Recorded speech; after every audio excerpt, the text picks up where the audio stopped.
이영숙 박사의 좋은 성품. 좋은 성품으로 아름다운 세상, 아름다운 인생을 꿈꾸는 시간입니다. 네, 요즘 저는 그 새싹의 신비에 대해서 들여다보고 있으면요, 생명의 신비로움을 아주 마음껏 느끼게 되는 그런 시간들을 갖곤 해요.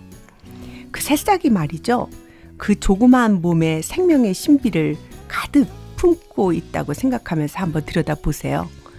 작은 씨앗이 겨우내 그 아주 추운 영하의 추운 날들을 땅속에서 견디고 또 불어오는 바람에서 찬 기운이 사라질 무렵 되면은 그런 그 무거운 땅을 뚫고 헤쳐나와서 초록빛으로 싹을 틔우는 그 신비스러운 모습 말입니다.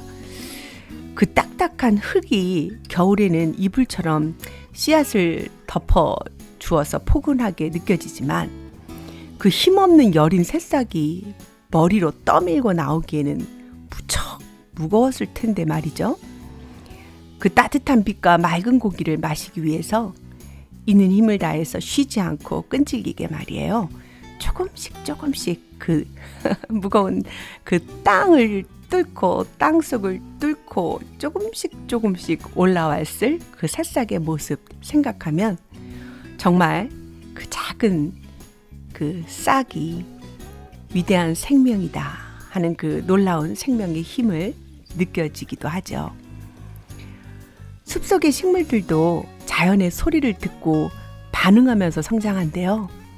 변화하는 환경에 잘 경청해야 성장할 수 있다는 거예요.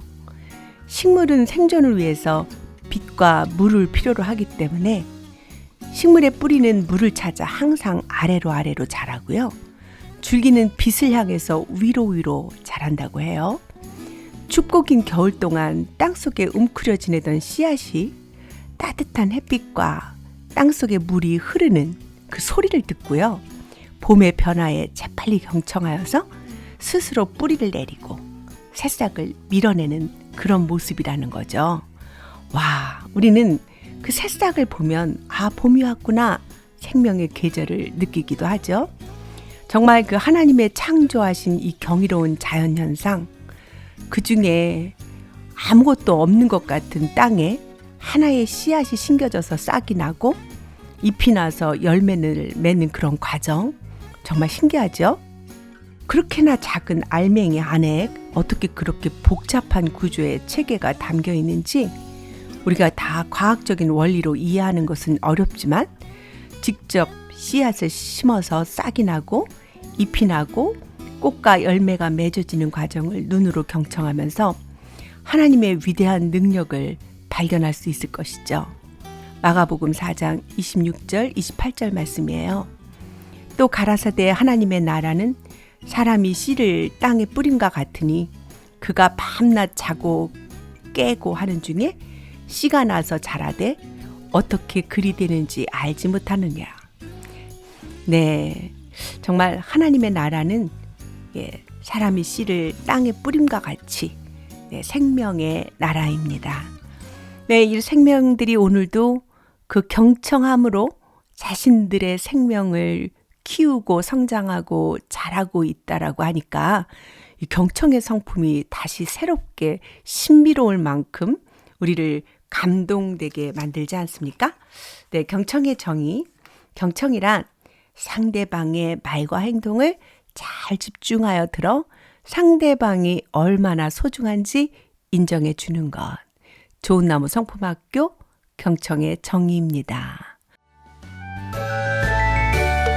경청의 정의를 불러봅시다. 경청의 정의를 불러봅시다. 상대방의 말과 행동을 잘 집중하여 들어 상대방이 얼마나 소중한지 인정해 주는 것.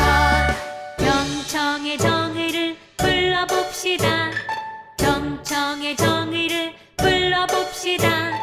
상대방의 말과 행동을 잘 집중하여 들어 상대방이 얼마나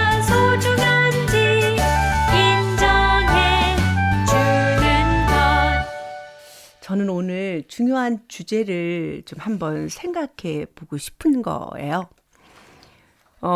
생명의 계절, 그리고 새싹이 만개한 이 계절 속에서 저는 오늘 죽음학의 대가인 엘리자베스 키블러-로스 선생님의 이야기를 여러분과 함께 나누고 싶어요. 호스피스 운동의 선구자이고 20세기를 대표하는 정신의학자인 엘리자베스 키블러-로스는 세계적인 베스트셀러 인생 수업을 통해서 죽음을 눈앞에 둔 사람들이 전하는 위대한 가르침을 우리에게 전해주셨죠. 그 엘리자베스 키블러-로스 박사의 죽음에 대한 연구가 첫 결실로 나타난 책이 죽음과 죽어감이라는 책이죠. 그 시카고 신학교 학생 넷이 엘리자베스 키블러-로스를 찾아왔죠. 그 죽음에 대한 연구 프로젝트를 도와달라는 거였어요. 몇 차례의 만남을 통해서 그들은 불치병으로 죽어가는 환자들에게 죽음과 죽어감에 관해서 묻고 그 환자들을 스승으로 삼는 것이 가장 좋은 방법이라는 결론을 내렸죠. 그래서 그들은 시한부 환자들과의 인터뷰를 통해서 그들의 심리 상태와 욕구를 이해함으로써 궁극적으로 죽음을 앞둔 사람들을 도울 수 있을 것이라고 생각했던 거예요. 그녀는 죽어가는 환자들과 인터뷰하는 것에 반대하는 의사들의 편견에 맞서면서 환자들이 솔직하게 털어놓고 말할 수 있는 세미나를 일주일에 한 번씩 정기적으로 열었다고 해요. 이렇게 시작된 비공식 세미나가 점점 그 규모가 커져서 나중에는 의학생과 신학생들 그리고 많은 사람들이 죽음을 생각하는 많은 사람들이 반드시 거쳐가야 할 코스로 자리 잡게 되었다고 합니다. 2년 뒤에 라이프즈는 이 세미나에 관한 기사를 실었고 이 기사로 인해서 이 키블러-로스 박사의 그동안의 연구가 세상에 널리 알려지게 되었습니다. 그리고 이 죽음과 죽어감은 사회적으로 커다란 파장을 일으켰죠. 말기 환자 500여 명을 인터뷰하면서 그들의 이야기를 담은 죽음과 죽어감은 전 세계 25개국 이상의 언어로 번역되어 나왔고요. 그녀는 죽음 분야의 최고 전문가가 된 것입니다. 그녀가 죽어가는 이들과의 수많은 대화를 통해서 얻은 메시지, 즉 어떻게 죽는가가 삶을 의미 있게 완성하기 위한 가장 중요한 과제라는 사실은 제대로 된 삶을 살기 위해서 죽음을 아는 것은 피할 수 없다는 것을 다시 깨닫게 했으니까요. 그는 이렇게 말하고 있죠. 30년 이상 죽음을 연구해온 내 연구의 가장 본질적이며 중요한 핵심은 삶의 의미를 밝히는 일에 있었다라고요. 그런데 그 죽음과 죽어감에는 죽음을 앞둔 환자들이 겪는 심경의 변화를 아주 가감없이 살펴볼 수 있도록 그렇게 적나라하게 삭제 없이 그대로 담았다고 해요. 이 환자들이 말이죠. 가족이나 친구들에게는 털어놓지 못한 생각들을 엘리자베스 키블러-로스와 병원 목사 앞에서 솔직하게 펼쳐 보이고 엘리자베스 키블러-로스는 이것을 정말 그대로 담아낸 것이죠.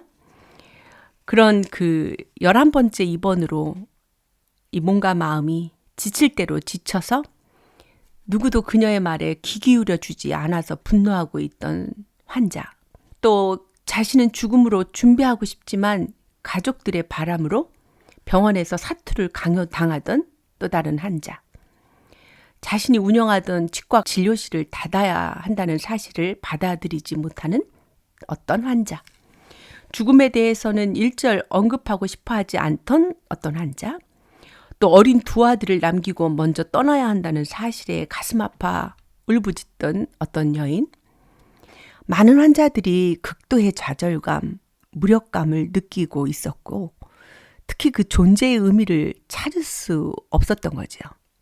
그들은 의사의 회진을 기다리고 엑스레이 촬영을 기다리고 약을 가져오는 간호사를 기다렸던 거예요.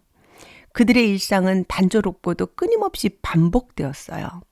그러한 단조로운 일상 속에서 누군가가 찾아와서 마음을 흔들어 놓고 한 사람의 인간으로서 그의 삶을 궁금해하고 그들의 감정, 그들의 힘, 그들의 희망과 분노에 대해서 알고 싶어 한다는 거.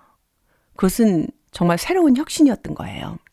그리고 실제로 의자를 끌어서 그의 곁에 앉고 시간에 쫓기는 기색 없이 그들의 말에 귀를 기울여주는 태도들, 결코 돌려서 말하지 않고 분명하고 직설적이고 단순한 언어로 그들이 마음 한구석으로 밀어두었던, 그러나 수시로 떠오르는 그런 불안한 생각들, 이런 것들을 마음 놓고 이야기하기 시작할 때 환자들의 태도는 바뀌기 시작됐던 거죠.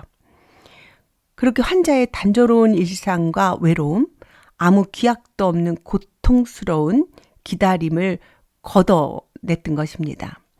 그러니까 엘리자베스 키블러-로스의 죽음과 죽어감이라는 그 위대한 책은 사실은 이렇게 그 경청의 기적으로부터 시작했다고 우리는 볼 수 있는 것이죠.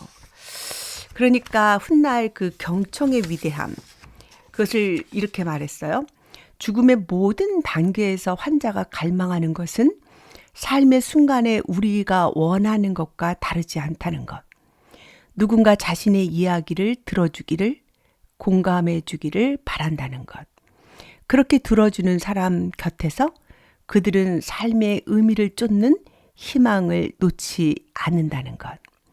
세미나에 참여했던 환자들 중 너무나 많은 사람들이 그들은 자기 자신의 이 죽어감의 한계를 뛰어넘고 다른 환자들의 멘토가 스스로 됐다고 해요.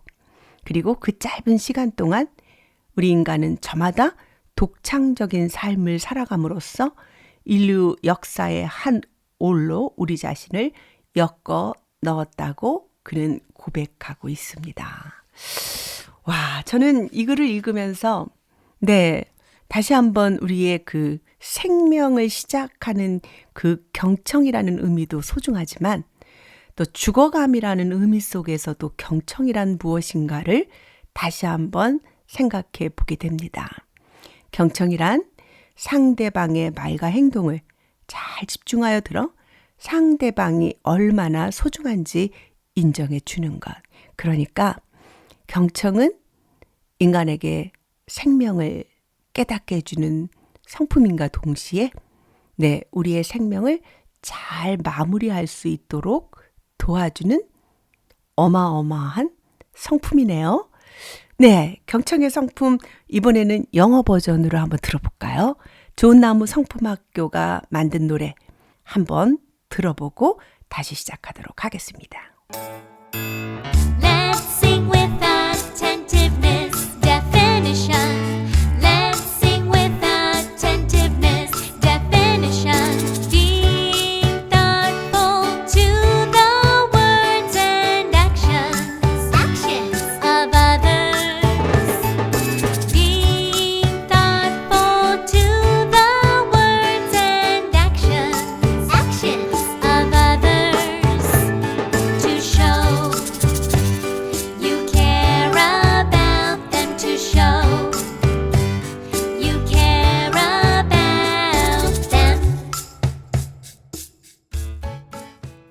저도 아이들에게 이 경청의 의미, 또 이 성품 대화법으로 이 경청하는 법, 정말 18년 동안 많은 경청을 가르쳐 왔지만, 제가 이렇게 이 시니어를 위한 죽음의 의미로서 이 죽음학을 제가 좀 준비하면서, 이 경청이라고 하는 이 위대한 성품이 생명을 잉태하는데도 이 경청의 성품이 필요하지만, 또 생명을 잘 성숙해 하고 마무리하는데도 이 경청의 성품이 필요하구나라는 놀라움을 참 금치 못했습니다. 그 엘리자베스 키블러-로스는 그 죽음의 5단계라고 하는 그 죽음의 단계를 나눴거든요. 제1단계는 부정과 고립의 단계라고 해요. 거의 모든 환자들이 자신의 병을 처음 알게 되었을 때 자신의 상황을 부정하고 싶은 욕구를 느낀다는 거예요. 그때 환자가 느끼는 첫 번째 반응은 일종의 쇼크 상태라고 해요. 초기에 멍한 상태에서 벗어나 정신을 차렸을 때 대부분 환자들이 보여주는 첫 번째 반응은 그럴 리가 없어. 이렇게 말한대요. 무의식 속에서 우리는 모두가 불멸의 존재이잖아요. 그러니까 우리 자신이 죽는다는 사실을 받아들이기가 힘든 거죠. 부정은 어쩌면 앞으로 꽤 오랫동안 자신의 삶에 머무르게 될 불편하고 고통스러운 문제에 대한 건전한 반응이라고 해요. 그러니까 예기치 못한 충격적인 소식을 접했을 때 일종의 완충제 역할을 하면서 그 환자에게 마음을 추스를 시간을 주면서 침착하게 대처할 수 있도록 돕는 시간이 되는 거죠. 참 그 부정과 고립의 단계다. 제가 생각할 때는 성품 치유할 때도 똑같거든요. 내 안에 있는 상처를 치유하라고 이제 치유 세미나 제가 진행해 보면요. 처음에 너무나 많은 사람들이 부정해요. 나는 어떤 상처도 없어요. 예. 제 삶은 그냥 비교적 평탄했어요. 이렇게 말하시는 분들 참 많이 있어요. 근데 특별히 상처가 굉장히 큰 사람들은요. 이 부정이 더 강하게 나타나죠. 혹은 축소시키죠. 네, 그런 단계인 것 같은데 일종의 그런 충격을 완충시키는 역할인 거죠. 살아남아야 되니까요. 우리 뇌가 우리를 보호해서 그 쇼크에서부터 우리를 안전하게 지켜야 되니까 왜 부정이라고 하는 그런 마음을 추스를 시간을 갖게 되는 반응이라고 저는 봅니다. 두 번째는 분노의 단계라고 합니다. 이 부정의 단계가 더 이상 유지될 수 없을 때 그 다음 단계는 분노와 감기, 원한의 단계로 넘어간다는 거죠. 그 다음에는 이런 질문을 하죠. 왜 하필이면 나란 말인가? 내가 무슨 잘못을 했다고? 내 인생은 날마다 이래. 막 이런 거죠. 이러한 분노의 단계는 가족이나 병원 사람들 그리고 상대방에게는 무척 힘든 시기죠. 그래서 왜냐하면 이 분노가 어디로 튈지 모르니까. 네. 그러나 이게 중요한데요. 그동안 그 적절한 존중과 이해를 받고 관심과 시간을 누린 환자일수록 이런 충격이 왔을 때 곧바로 자신의 목소리를 낮추고 분풀이를 멈춘다고 하는 거예요. 그래서 우리는 환자의 말에 귀를 기울여야 한다는 거죠. 그리고 우리는 평상시에도 우리 가족들이나 우리의 부모들에게 이렇게 그들의 말에 잘 경청하고 존중하고 이해하고 사랑하는 관계를 누렸다면 그런 사랑을 많이 받은 사람들은 이 분노의 단계가 얼른 지나가 버리는 거예요. 그런데 이 분노를 표출함으로써 비로소 얻는 안도감이 큰 거죠.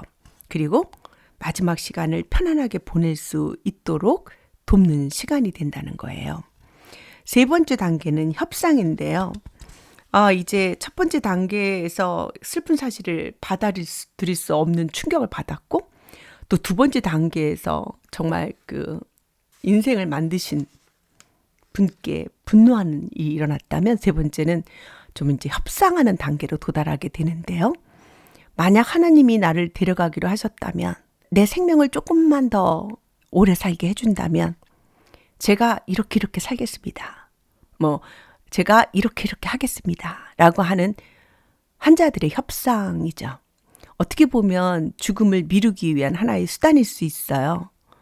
마치 자신의 선한 행위에 대한 보상을 요구하는 것과 함께 스스로 정한 시한 같은 것이 포함되는 내용이죠.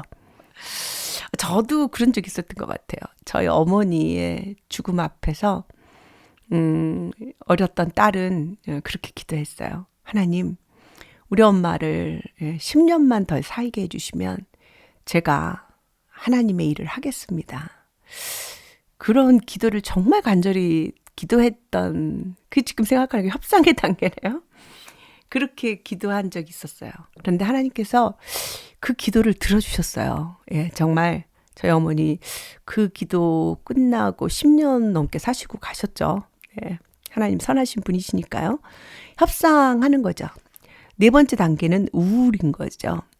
그래서 이제 시한부 환자가 더 이상 자신의 병을 부정할 수 없을 때, 이제 주변에서는 수술이나 입원을 강요하고 이제 명확한 신체적 증상들이 나타나기 시작할 때 더 이상 이제는 자신의 상황을 그냥 넘길 수가 없는 거죠. 그래서 이런 무감각, 냉정, 분노, 흥분 같은 것들이 이제는 엄청난 상실감으로 대체되는 거예요. 그러니까 우리는 말이죠. 사랑하는 한 사람을 잃는 거 슬퍼서 우리도 이런 단계를 겪게 되지만 그 시한부 환자는 자신이 사랑하는 모든 사랑하는 이들을 잃어야만 한다는 거죠.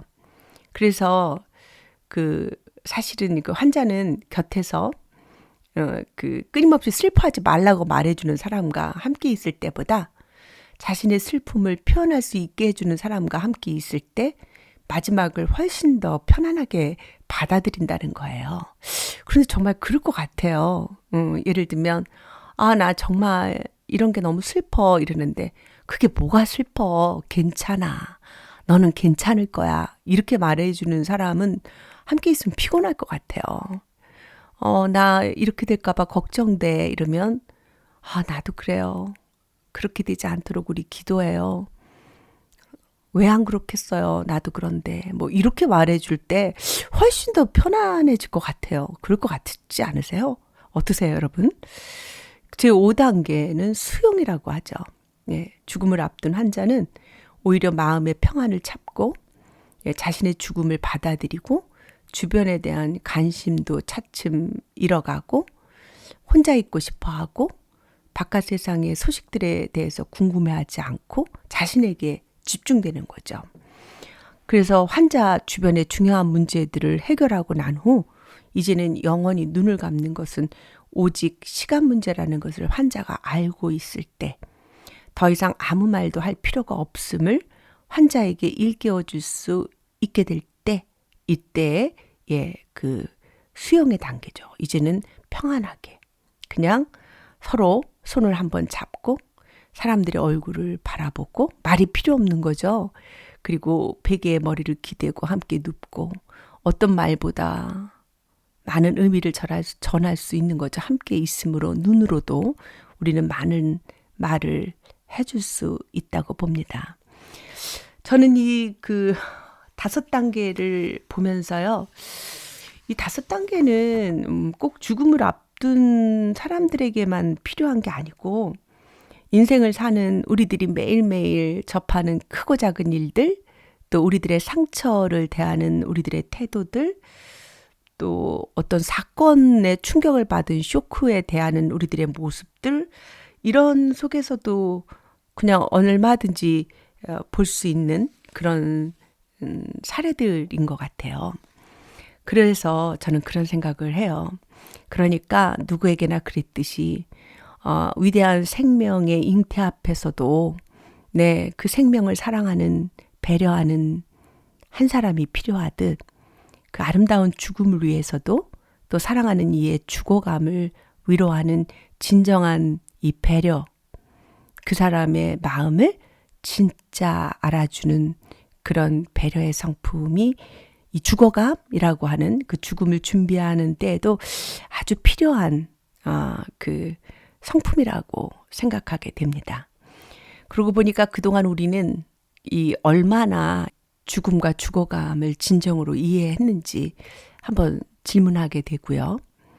상대방을 무조건 안심시키려고 그 말로 그 아무 의미 없는 말을 되풀이했던 것, 또 괜찮다고 애써서 위로하려고 했던 것, 감추고 말하지 않았던 것들이 좋은 태도가 아니라는 그런 생각을 들게 합니다. 배려란 나와 다른 사람 그리고 환경에 대하여 사랑과 관심을 갖고 잘 관찰하여 보살펴 주는 것. 배려의 성품이지요. 그러고 보니까 정말 모든 생명 속에는 이 생명을 더 풍성하게 해주는 그 성품이 있어요. 또 이 죽어감도 그 다른 것이 아니고 생명의 성장의 연속으로 본다면 역시 죽어감, 이 죽음이라고 하는 준비 앞에서도 이 배려의 성품은 아주 많이 필요한, 꼭 필요한 성품이다. 이런 생각 드네요. 배려란 무엇일까요? 좋은 나무 성품학교가 부르는 노래, 배려의 정의 노래 함께 듣도록 하겠습니다. 나와 다른 사람 그리고 환경에 대하여 사랑과 관심을 갖고 잘 관찰하여 보살펴주는 것 이것이 바로 배려랍니다. 나와 다른 사람 그리고 환경에 대하여 사랑과 관심을 갖고 잘 관찰하여 보살펴주는 것 이것이 바로 배려랍니다.